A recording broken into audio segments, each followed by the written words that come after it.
Hi, I'm Franklin Feinberg. This is the last podcast in a series by John Cusano, Senior Managing Director of Accenture's Global Insurance Industry, on the 2014 Technology Vision for Insurance. This time, we focus on architecting resilience built to survive failure. How is this different from business continuity and disaster recovery, John? Well, architecting resilience is all about taking business continuity to the next level in a digital world, where the financial and reputational costs of system outages are rising exponentially. As research from the Ponemon Institute shows, the cost per minute of data center downtime is increasing at an alarming rate. It climbed 41% between 2010 and 2013. This means availability of 5 nines or more than 99% uptime is just not enough in today's connected, real-time environments. Leading enterprises are aiming for uptime and resilience as close to 100% as possible. That is a tough ask. It's neither cheap nor simple to provide complete resiliency. But the tools and technologies are getting better all the time. What does this trend mean for insurers? Are they ready for it? Well, insurers are increasingly using digital channels such as mobile apps and the web to empower customers to self-serve and perform transactions and track their financial progress. As such, and as we've mentioned a few times in this series, insurers are starting to take central roles in ecosystems that provide a range of everyday services to consumers. You must consider how you will architect your IT infrastructure to support nonstop business processes, services, and applications. Your systems must keep running through any potential disruption, a hurricane, a denial of service attack, or a major systems upgrade. If systems are unavailable when they're needed, you risk losing credibility and opportunity with customers, agents, and partners.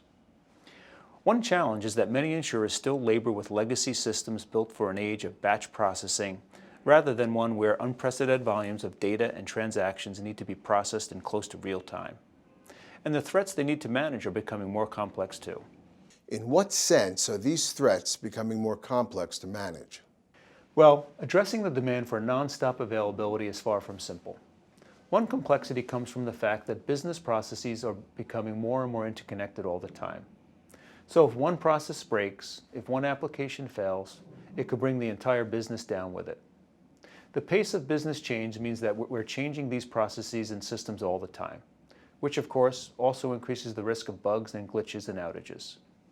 And when you start linking into systems used by third parties such as agents, claims servicers, data aggregators, outsourcing providers, and ecosystem partners, well, then it becomes even more difficult to anticipate and manage every risk.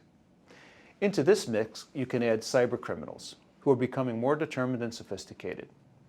So sometimes resilience seems like an unattainable goal, but we think there are ways that most insurers can start moving in the right direction. So what should insurers do to set themselves on the path to resiliency, bearing in mind the costs of complete resilience? Well, it starts with a mindset change to the idea of 100% uptime. Insurers must use a business-driven strategy to manage risk across the enterprise, understanding which assets are critical, and then prioritizing resiliency and active analytics and defense measures accordingly.